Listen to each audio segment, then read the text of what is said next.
RTS Info, Ardité Chabani. Des milliers de personnes continuent à essayer d'accéder à l'aéroport de Kaboul. Coincés entre les postes de contrôle tenus par les talibans et la clôture des barbelés posés par l'armée américaine à l'aéroport, une immense foule de civils afghans attend toujours dans l'espoir de trouver un vol pour fuir au loin. L'aéroport de Kaboul est la seule porte de sortie d'Afghanistan. Les États-Unis reprochent aux talibans d'entraver l'accès pour les Afghans qui veulent quitter le pays. Les images lundi d'une marée humaine se précipitant sur le tarmac de l'aéroport ou de ces personnes s'accrochant désespérément au fusillage d'un avion avaient choqué le monde. Et pendant ce temps, la résistance aux talibans s'organise, une résistance autour de l'ancien vice-président Amroullah Saleh et du fils du défunt commandant Massoud dans la vallée du Panchir, au nord-est de Kaboul. C'est là que les forces de cette résistance ont élu domicile, mais la tâche sera loin d'être facile, pratiquement impossible selon certains observateurs, car après avoir récupéré l'armement américain de l'armée afghane, les talibans sont suréquipés. Depuis quelques jours, les unités de soins intensifs en Suisse enregistrent à nouveau une très forte augmentation des patients gravement malades du Covid-19. Ces derniers sont de plus en plus jeunes et la grande majorité n'est pas vaccinée, indique la Société suisse de médecine interne. Elle prône la vaccination comme unique solution. La Suisse compte aujourd'hui 2788 cas supplémentaires de coronavirus enregistrés durant ces dernières 24 heures.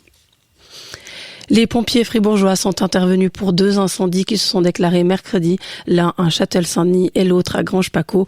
2 personnes seront dénoncées à l'autorité compétente. Les incendies ont pu être rapidement maîtrisés par le corps des pompiers engagés, a fait savoir la police cantonale fribourgeoise. Personne n'a été blessé. Les enquêtes ont permis d'établir que la cause des 2 sinistres était due à des cigarettes négligemment éteintes ou jetées à la poubelle. Le service des urgences du CHUV à Lausanne et l'Université de Franche-Comté à Besançon se sont unis pour piloter un projet transfrontalier. Il vise à améliorer la détection des urgences vitales lors des appels à la centrale 144 grâce au recours à l'intelligence artificielle. Ce projet est financé à hauteur de 2 millions de francs par la Confédération, les cantons de Vaud et de Neuchâtel ainsi que la région Bourgogne-Franche-Comté. Il doit s'achever fin 2022.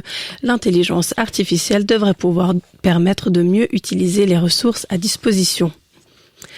Pour la première fois en Suisse romande, l'association Building Walls, Breaking Walls a fait une halte cette semaine à Grillon dans le canton de Vaud. Son objectif consiste à réunir des jeunes de 4 pays, la Suisse, Israël, Palestine et l'Irlande du Nord autour d'un projet commun. 16 jeunes adultes, 4 par pays, se sont retrouvés en compagnie de 4 maçons professionnels afin de rénover des murs en pierre sèche. En construisant des murs, ces jeunes échangent aussi sur leurs différences culturelles. Ils cassent donc aussi des murs, a déclaré le directeur de l'association. La météo, il fait beau sur le plateau et les nuages recouvrent ponctuellement les reliefs. Du côté des températures en plaine, il fait entre 22 et 24 degrés sur le plateau, 26 en Valais.